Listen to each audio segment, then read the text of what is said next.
I always thought my aloof boss didn't like me. Until that day in the elevator, when I suddenly heard his inner thoughts. I really want to kiss Jackson Rice in this elevator. I froze. After all, I am Jackson Rice. But I'm a guy. One evening after working late, my coworkers and I were chatting and laughing as we headed toward the elevator. It didn't take long before the slowly descending elevator doors opened. Standing inside was none other than our young boss, Stephen Clark. His expression as indifferent as ever. The smile I had been wearing froze instantly. Feint. Why did I have to be so unlucky as to share an elevator with him today? Seriously, why does this capitalist overlord insist on taking our elevator when he has a private one for CEOs? Silently cursing my luck, I quickly composed myself and greeted him respectfully. Good evening, Mr. Clark. My co-workers followed suit, flashing fake smiles as if their lives depended on it. Stephen Clark nodded, then cast a seemingly casual glance at me, who was standing at the front of the group. Come in, he said. I hesitated, debating whether walking in first would be a death sentence. But before I could decide, my even more cowardly co-workers subtly shoved me forward, right to Stephen Clark's side. Sigh. What rotten luck. Just as I was thinking about how to flatter my boss without making it awkward, the elevator lights flickered twice. Before I could even feel puzzled, Stephen Clark's voice suddenly echoed in my ears. He looks so good today. Absolutely adorable. I want to pinch his cheeks. What? I was stunned. What on earth? Stephen Clark was blatantly harassing one of the female co-workers in the elevator. Furious, I turned my head, ready to put a stop to his beastly behavior. But instead, I saw Stephen Clark leaning lazily against the elevator wall with his eyes closed, exuding a ridiculously handsome side profile. Meanwhile, my co-workers all looked lost in their own thoughts, utterly unbothered. And most importantly, there wasn't a single female co-worker in the elevator. What is going on? Am I hallucinating at this young age? I raised a hand to lightly tap my forehead, laughing at myself. It's all Stephen Clark's fault, overworking me to the point of mental exhaustion. I shot him a sharp glare, silently stabbing a mental voodoo doll of my capitalist boss. But then, I heard Stephen Clark's voice again. Thank goodness he didn't catch me sneaking glances at him. How can he be so cute? Excuse me. It was definitely Stephen Clark's voice. But I'd been watching him out of the corner of my eye the entire time. He hadn't opened his mouth once. He'd been resting with his eyes shut. How could there be any sound? Why is he staring at me like that? Is there something on my face? I can't let him see me like this. I have to maintain my image. As soon as the voice stopped, Stephen Clark casually lifted a hand and brushed his face, as if trying to dust something off. I was completely flabbergasted. What could it be? That I was hearing Stephen Clark's inner thoughts. This utterly absurd realization struck me like a bolt of lightning. I was doomed. Completely and utterly doomed. Stephen Clark was already terrifying on a normal day. His cold, strikingly handsome face and the air of authority he carried made even a passing glance from him enough to send chills down our spines. He was especially harsh on me, too. Thanks to him, my paycheck kept climbing. But my daily work life felt as heavy as going to a funeral. And now, of all people, I had to hear his inner thoughts. Worse, he seemed to be secretly infatuated with someone, and had creepy fantasies about pinching their cheeks, or worse. If he ever found out I knew his dirty little secret, wouldn't he kill me on the spot? I shivered at the thought and immediately resolved to lock the secret deep in my heart. But on second thought, being able to hear my boss's inner thoughts might not be so bad. At least when he rejects my reports and forces me to work overtime, I can quickly figure out what he actually wants. Alright then, maybe this is a blessing in disguise. I breathed a sigh of relief, finally calming down after nearly having a meltdown earlier. Just then, the elevator stopped on the first floor. As the doors opened, I prepared to follow my coworkers out when Stephen Clark's voice echoed in my head again. Just being this close to him for 2 minutes today is enough to satisfy me. Sigh. But I really want to do something. And desit, with Jackson Rice in this elevator. The moment I heard that, one of my legs went limp as I stepped out of the elevator, and I collapsed onto the ground in a heap. What did he just say? Who does he want to do that with in the elevator? Jackson Rice. What happened? Stephen Clark's cold, detached voice sounded from above me, as calm and composed as always. Dazed, I looked up at my boss, who seemed about to lean down and help me. Yes, I am Jackson Rice. But the problem is, I'm a guy. A shiver ran through me, and I scrambled to my feet, practically falling over myself. Boss Clark, I'm fine. No need to help me. I'm just gonna go now. Without waiting for his response, I bolted, ignoring the slight confusion in his raised eyebrows. Why are his ears so red? Hearing that, I ran even faster, practically flying out of the building. Come on, a pure straight guy like me being harassed by a boss with questionable intentions. What's a little red on the ears compared to that?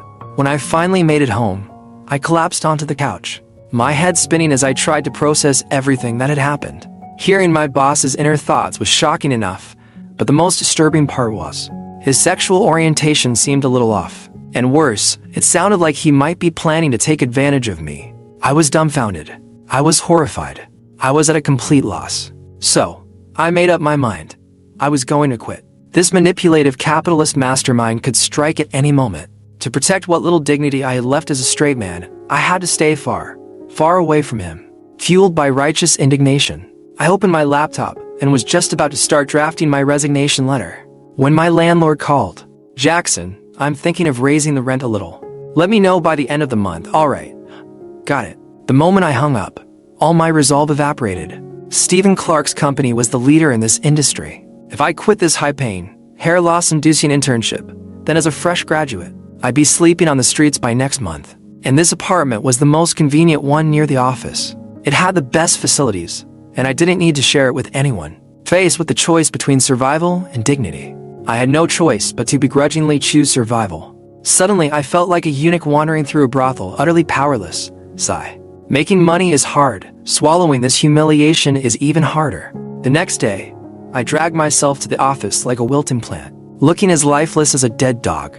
Honestly, folks, if there weren't historical records, I'd almost believe I was the one who built the Egyptian pyramids overnight. As I stood sighing and waiting for the elevator, that familiar voice suddenly echoed in my ears again. Jackson Rice isn't happy today. Is work too exhausting for him? I must find a way to give him a raise. What? Excuse me.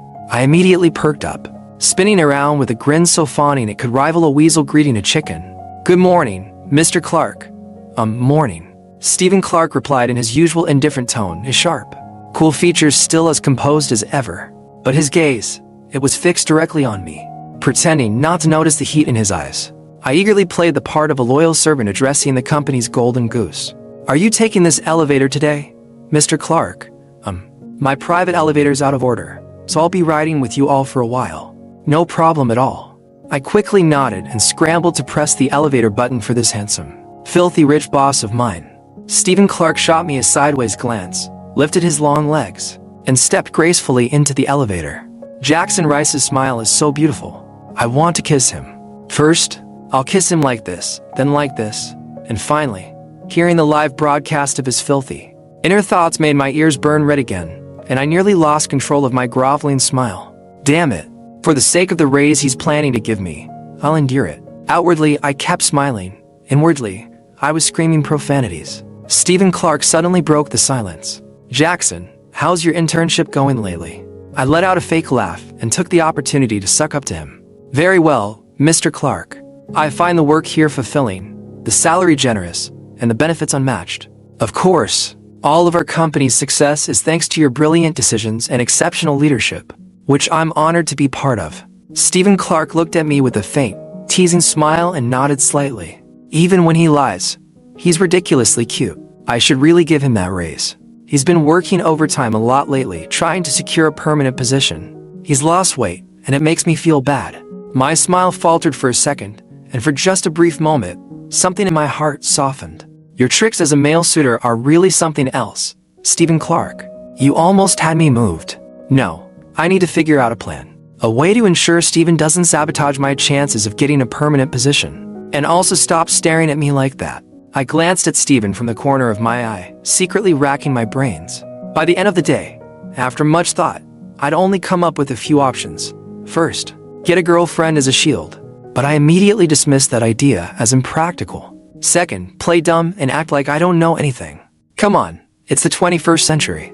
I refuse to believe a capitalist like him would dare force himself on me, a man. I've started to notice a pattern. I can only hear Stephen Clark's inner thoughts when I'm within a few meters of him. So, as long as I keep my distance, I can avoid exposing this strange ability. Feeling satisfied with my deduction, I nodded to myself and carried on with my day. After work, I returned home and stepped out of the elevator. only to see workers going in and out of the apartment across the hall. Who's this rich kid coming down to earth to experience the life of us mere mortals? Even a six-figure sofa was being moved in. The decadence of capitalism persists, clearly. My socialist ideals aren't strong enough to fight it. I stared enviously for a moment before heading into my own humble abode. Maybe it was because I'd been hearing too much of Stephen Clark's inner thoughts lately. But that night, I dreamed of him. And let me tell you, the dream was something I'd rather not talk about. In the dream, I was back in the office elevator. Stephen Clark, the shameless jerk, was there too. By the time I was jolted awake by the sound of the downstairs Annies dancing to their music, I was completely dazed. Then, with a bright red face, I hugged my pillow and wailed. Someone tell me, why did I dream about Stephen of all people? What kind of horrifying, ridiculous nonsense is this? After wailing for what felt like forever, I was utterly drained. This is all Stephen Clark's fault. That scheming, manipulative, male suitor. If he hadn't been constantly thinking dirty thoughts about me these past few days, thoughts I was forced to overhear, I wouldn't be having dreams like this. While I was mentally pounding the life out of Stephen Clark for being the root of my troubles, a familiar voice suddenly echoed in my ears. Last night's dream was wonderful. When will I ever get to be that close to Jackson Rice in real life? What? I shot up from bed, wide-eyed and horrified, scanning the room around me. What in the world? Why am I hearing Stephen Clark's voice in my own home? Realizing what was happening, I scrambled out of bed, not even bothering to put on pants, and shakily searched every corner of my apartment. Nobody. Not a single person, not even a stray hair. So how was I hearing Stephen Clark's voice? Was I losing my mind? Or worse, was I haunted? But then I noticed something. The closer I got to my bedroom, the clearer Stephen Clark's voice became. Could my mind-reading ability have evolved into something directional? I was completely dumbfounded. This was like a sparrow challenging a bull, utterly improbable, yet oddly remarkable. It seemed that from now on, whenever I slept in my bedroom, I'd be stuck hearing Stephen Clark fantasize about me. Tears welled up in my eyes at the thought. But what choice did I have other than to accept this ridiculous reality? After sighing my way through my morning routine, I decided to grab some breakfast. As luck would have it, just as I opened my door, my new neighbor across the hall was stepping out as well. Plastering on a polite smile, I prepared to greet them. But the moment I saw their strikingly handsome features, my brain felt like it was about to shut down. Folks, who would have guessed? The rich neighbor who just moved in across the hall turned out to be my boss, Stephen Clark. No wonder I could hear his thoughts first thing in the morning. Turns out, he was right next door. And given the layout of this building, with bedrooms from adjacent apartments sharing a wall, it made perfect sense that I could only hear his thoughts when I was in my bedroom. When Stephen Clark saw me, his expression didn't change much. Maintaining his usual aloof demeanor, he nodded slightly. Jackson, so you live here too? His words made me freeze for a moment. Judging by his tone, he didn't seem to know we had become neighbors. What a coincidence, Mr. Clark. Quite a coincidence. Not a coincidence at all. I've known for a while that you live here. Stephen Clark's inner voice echoed in my ears once again. What? My fake smile stiffened on my face as my brain sounded the alarm.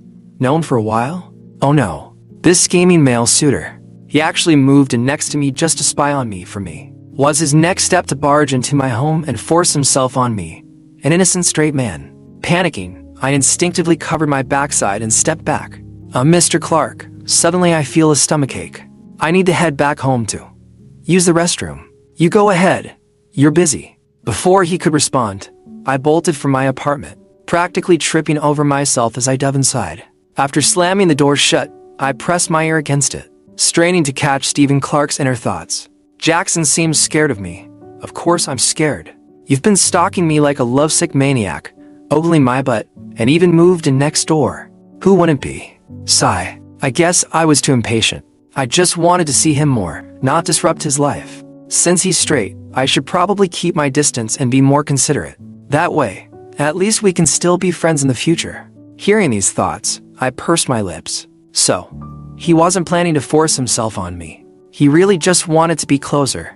People's words can lie, but their hearts can't. I heard Stephen Clark's door close, leaving me deep in thought. If he truly had no intention of forcing anything, it wouldn't be right for me to act overly hostile toward him. Better to play dumb and treat him as just a boss and a neighbor. With this in mind, I felt much lighter. So, when I ran into Stephen Clark on Monday morning while heading to work. I greeted him with the same polite and obsequious tone I used at the office. "Good morning, Mr. Clark." Stephen Clark seemed momentarily taken aback, but then his sharp features softened ever so slightly. "Good morning, Jackson." He's not scared of me anymore. I'm so happy. I couldn't help but sigh inwardly.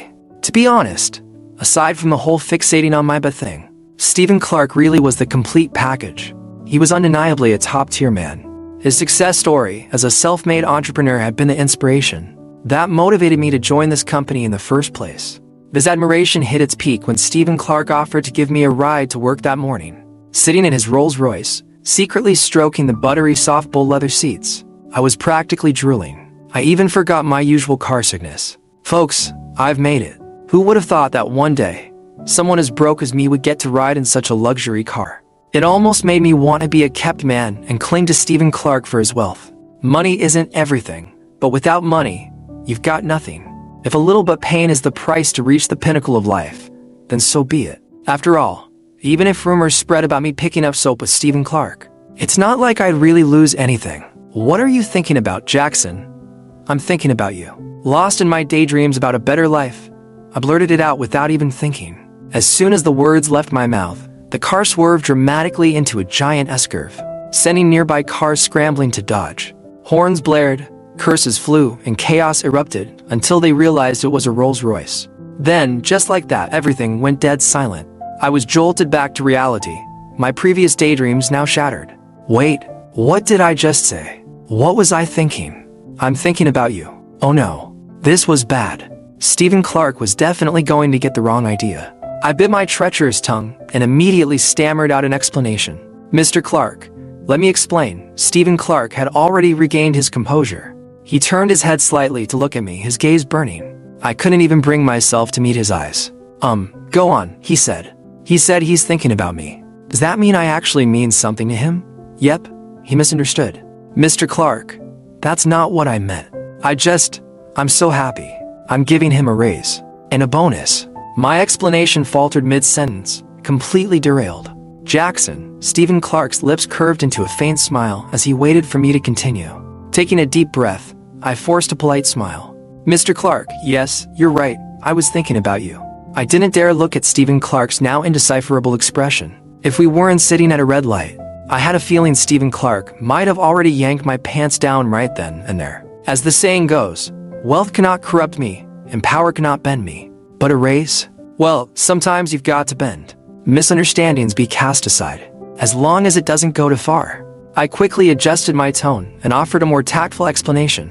"Mr. Clark, as soon as I touched this luxurious car, I started thinking about you. About how all this is the result of your tireless dedication to the company. You're an inspiration to me. I'll work even harder and strive to follow your example."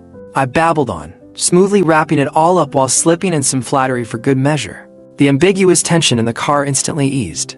The heat in Stephen Clark's gaze gradually dissipated, and he gave me a slight nod before turning his attention back to the road. His disappointment was palpable. So, he wasn't really thinking about me. What was I getting my hopes up for? It's a good thing I didn't do anything rash. I might have scared him off again. Hearing Stephen Clark's self-reproachful inner voice made me fidget nervously, unconsciously picking at my fingers. I wanted to say something more, but seeing Stephen's cold expression, I sheepishly shrank my neck and kept my mouth shut. Great. Why do I suddenly feel like some scumbag who's toying with his feelings? Tease him a little, then run away. I silently scolded myself, feeling a twinge of guilt. At the same time, I was bewildered by my own impulsive words just now. It must have been the result of being influenced by Stephen Clark's inner thoughts over the past few days. So, I made a quiet decision. From now on, I'd not only play dumb, but also keep my distance from Stephen Clark.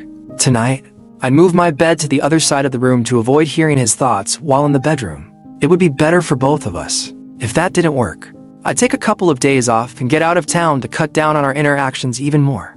It seemed like fate was listening to my prayers. As soon as I arrived at the office, my coworker Tom came over with a grin.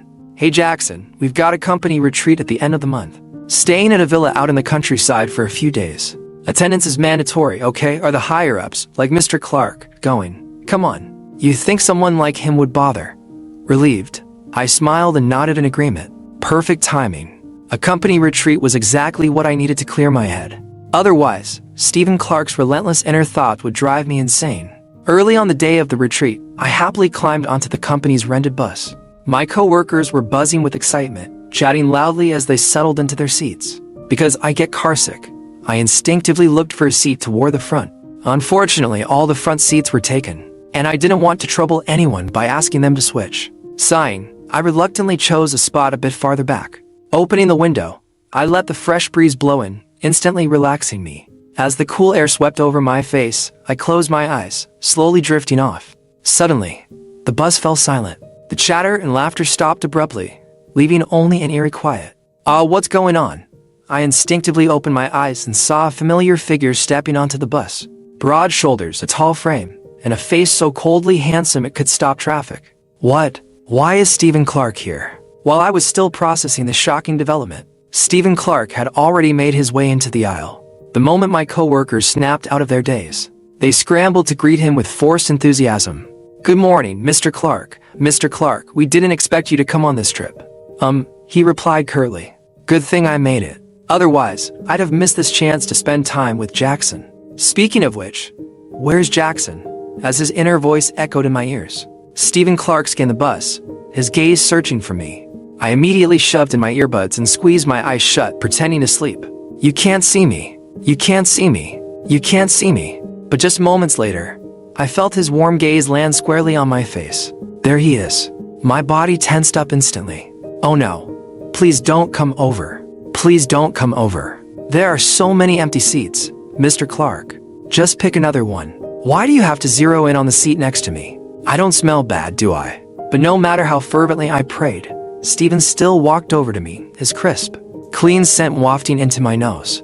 I let out a quiet, resigned sigh. There's no escaping him. Just as I was about to wake up and give up my seat, Stephen's inner thoughts echoed again. Is Jackson asleep? He looks so well-behaved when he's sleeping. I won't wake him up then. The next thing I knew, Stephen Clark walked away, and the coworker in the row behind me hurriedly offered, "Mr. Clark, you can sit here." I then heard Stephen Clark reply in a deliberately low voice, "Keep your voices down. It's too noisy. I can't let them wake Jackson. If he stays asleep, he won't get carsick." I froze for a moment, my supposedly shut eyelashes betraying me with a faint tremble. Under Stephen's command, everyone went silent. The boisterous chatter died down, and the entire bus collectively pretended to nap. I sat there, dazed and still pretending to sleep. Stephen Clark wasn't so bad after all. Even when I ignored him by feigning sleep, he was still considerate of me. Feint. I suddenly wanted to slap myself. But since I'd already committed to the act, waking up now would only make things awkward for both of us. I decided to keep pretending. The bus started moving, and before we even left the city, my car sickness kicked in. My head spun, my stomach churned, and the nausea was unbearable. Unable to keep up the act any longer, I opened my eyes and took a sip of water, hoping to suppress the feeling. Then the bus hit a bump, and my face instantly went pale. I wanted to cry. If I threw up on the bus, I'd suffer a social death right in front of Stephen Clark and my coworkers. Maybe Stephen Clark would be so disgusted that he'd finally stop lusting after me. Thinking about it, I nearly laughed out loud. Well, if nothing else, at least I could find humor in my misery. I opened the window wider, hoping the breeze might help, but it didn't make much of a difference. The driver seemed to think he was in a race, his driving skills questionable at best. Left with no other choice, I rummaged through my bag for a plastic bag, preparing for the worst. Sigh. I shouldn't have come. Staying home would have been so much better. Maybe I could have even snagged some abalone or sea cucumber from Stephen's place. As I brooded over my poor decisions, someone lightly tapped my shoulder. Jackson. With my pale face, I turned my head sluggishly, only to find Stephen Clark standing by my seat. For once, his usually calm, detached eyes were filled with worry. He looked so unwell, his face is completely pale. Who picked this awful location and this terrible bus? My heart aches for him. Mr. Clark, don't move. I have motion sickness pills. Take one. Motion sickness pills. I stared at the small pill in his palm, and my lashes trembled involuntarily again. I slowly reached out and took the pill from his palm, my cool fingertips brushing against his warm, dry skin, creating a faint ticklish sensation. In a small voice, I said, "Thank you, Mr. Clark." "It's nothing," he replied gently.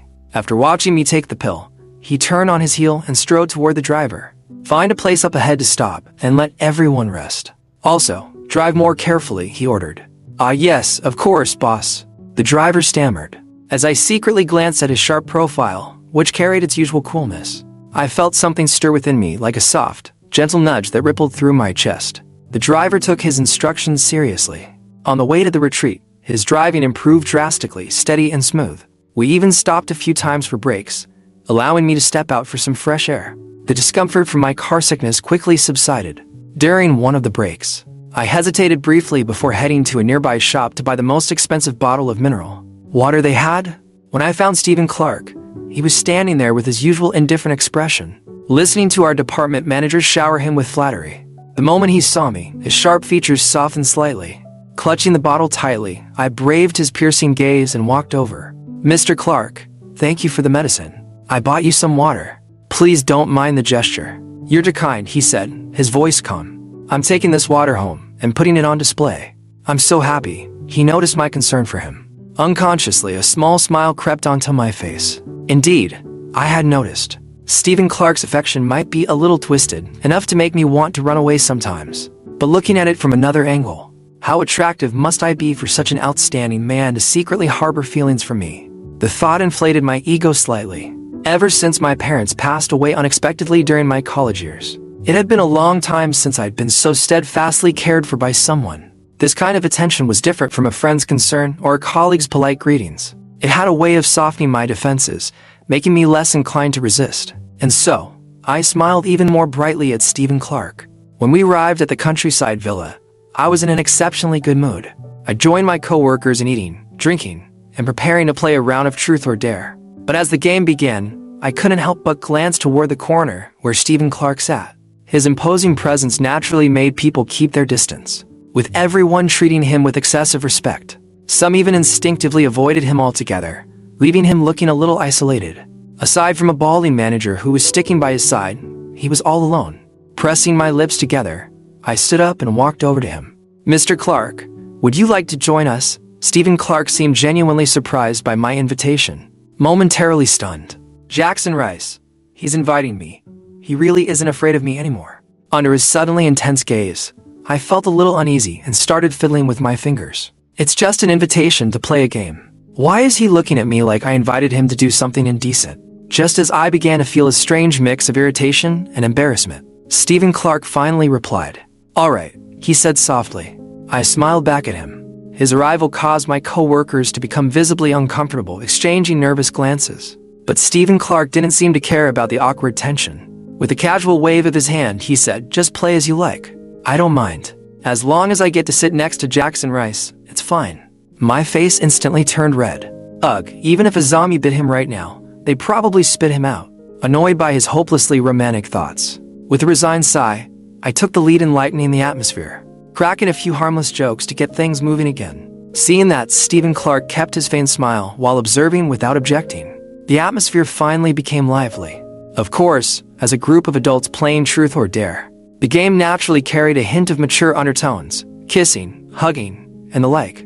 The female co-workers were blushing furiously, and there were moments when even I, a self-proclaimed pure man, felt too embarrassed to look.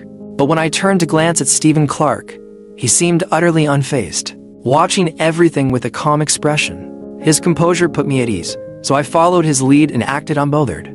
Maybe everyone has their unlucky moments. In just a few rounds, it was my turn to draw a dare. As I forced a dry laugh at my misfortune, one of the male co-workers grinned mischievously and announced my challenge. Jackson, you need to kiss a man, and it has to be on the lips. What? I was stunned.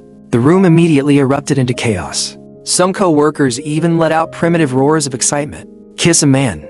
This is wild. Let's see who Jackson picks to kiss. Haha.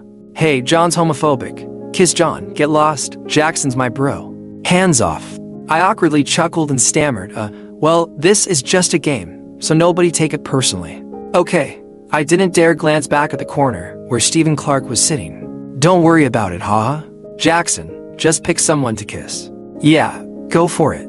I laughed nervously, glancing around the room. Out of all the men here, besides Stephen Clark, almost everyone was as straight as a steel pipe. No matter who I kissed, it would be awkward as hell. Amid the cheering and teasing, I turned my gaze toward Tom, who was sitting nearby. Maybe I should kiss Tom, he'd probably take it in stride. But the next moment, Stephen Clark's gritted inner voice rang in my ears. If Jackson kisses Tom, I'm docking all of Tom's bonus. What? This shameless capitalist. He's actually threatening me. Sighing internally, I shifted my gaze toward Evan. Doc Evan's entire paycheck this month. I hesitated again, then turned to look at John. John's already balding. There's no way Jackson Rice will go through with kissing him. Well, he wasn't wrong. I really couldn't do it. But no matter who I looked at, Stephen Clark kept subtly threatening them in his thoughts. To ensure that my co-workers could all make it home alive and financially intact, I had no choice but to turn my gaze towards Stephen Clark himself. The moment my eyes landed on him, the already handsome features of his genetically blessed face brightened noticeably. In the dimly lit private room, Stephen Clark looked extraordinarily handsome, so much so that my vision wavered for a moment. Jackson Rice is looking at me. He's going to choose me, right? He's going to kiss me, right? It seems my prayers have worked. Prayers? You might as well have held a knife to my throat and forced me to pick you. Listening to Stephen Clark's internal monologue, which now seemed to have a background track of good luck comes my way, I didn't know whether to laugh or cry. Meanwhile, the cheering from my co-workers gradually died down. Everyone was staring at me with a mix of horror and disbelief. One co-worker even tugged at my sleeve, whispering, "Jackson, that's boss." But I had no choice. Clenching my teeth and shutting my eyes, I turned to Stephen Clark, whose gaze was locked intently on me, and stammered, Mr. Clark, may I kiss you?" The room fell completely silent, just as I expected.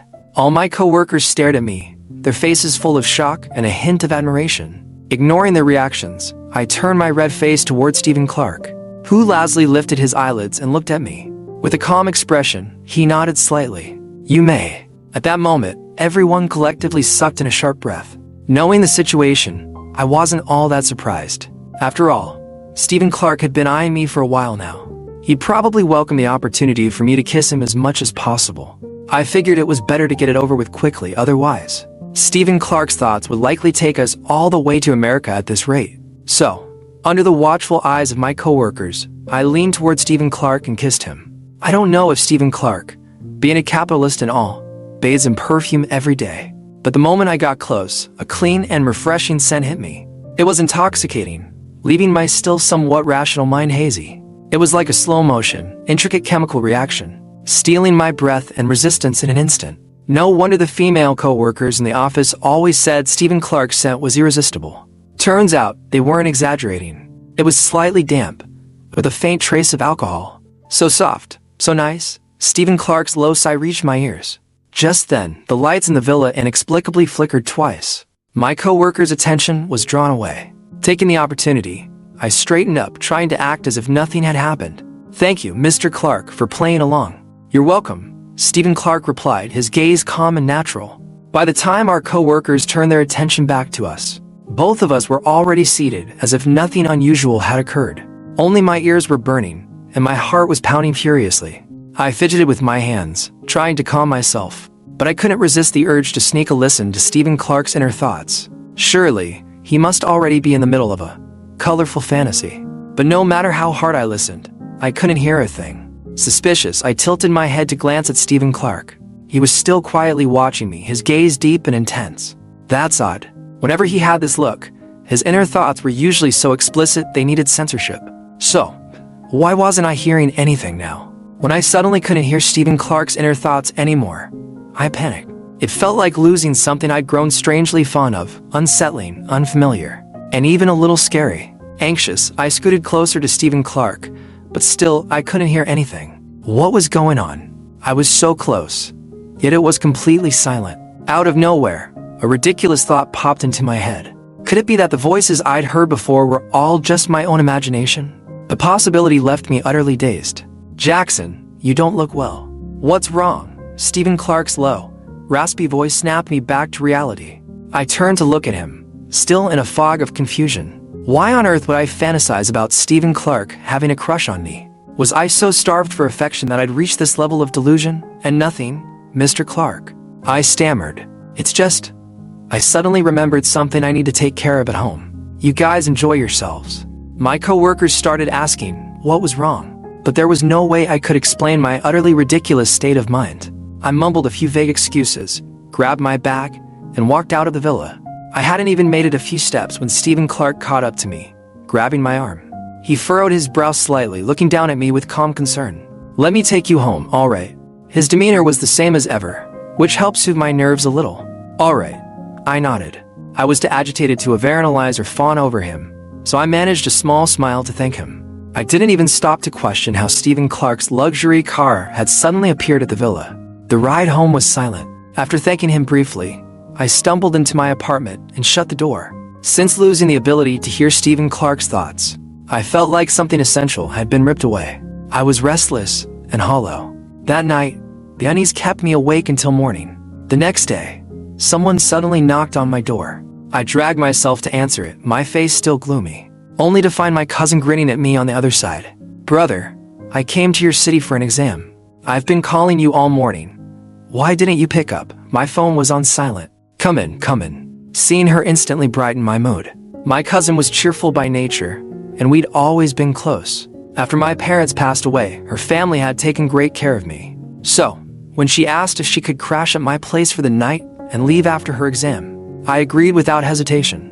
I even ordered a bunch of her favorite foods. As we laughed and caught up on news from back home, someone knocked on the door again. Thinking it was the food delivery, I rushed to open it, still smiling. "It's the delivery." But when I saw who it was, my smile froze. It was Stephen Clark. "Mr. Clark." Stephen Clark's sharp gaze quickly swept over me before his tense expression softened slightly. I came to check on you." "Brother, who is it?" My cousin suddenly darted over and stuck herself to my side, cutting Stephen Clark off mid-sentence. "It's my boss." I patted her on the head, motioning for her to behave. Her. "All right, you to talk. I won't bother you." I gave her a helpless smile and turned back to introduce my cousin politely to Stephen Clark.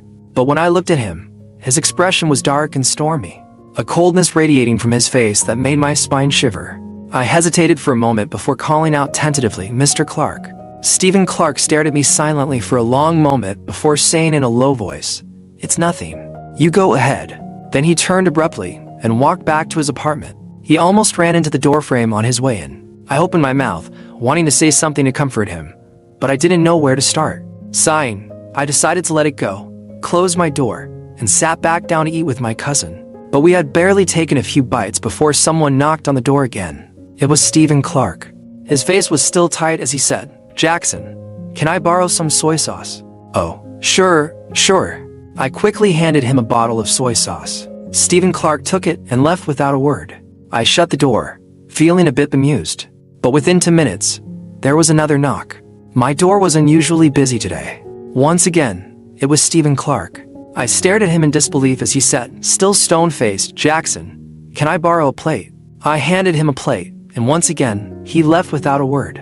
This continued 5 times over the course of the evening, with Stephen Clark borrowing something new each time. His unusual behavior gradually made me realize something felt different. It was almost like, "Brother, is your boss, who, by the way, is so handsome, jealous?" I froze, then quickly denied it. "What nonsense are you talking about?" "Jealous of what?" "Jealous over you, of course. He probably thinks I'm your girlfriend." Turns out, handsome guys really do like other handsome guys. Those boys love novels you read. I'm throwing them all out one of these days. "You've been reading so many, you're delusional." I tried to scold her on purpose, but she just kept grinning. "I'm serious though. Brother, don't you think your boss likes you?" I lowered my head, fiddling aimlessly with my chopsticks. After a moment, I mumbled, "What makes you think that?" She laughed. "The way he looks at you. His eyes are practically undressing you on the spot.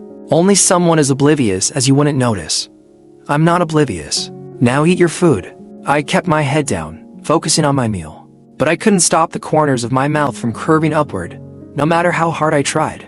So, his inner thoughts were real. Stephen Clark liking me was real. I wasn't imagining things, nor was I overthinking it. I felt like my heart was suddenly rolling down a grassy hill filled with summer breezes, tumbling into the clouds and ending in a chaotic mess. My cousin saw me grinning like an idiot and couldn't resist poking me. "Brother, have you thought about dating your boss?" I coughed lightly. "He's a man, and I'm a man. What's there to date? So what if you're both men? If you like each other, just date. But the key question is, do you like your boss?" My grip on the chopsticks tightened, and after a long silence, I softly admitted I do. I do like Stephen Clark.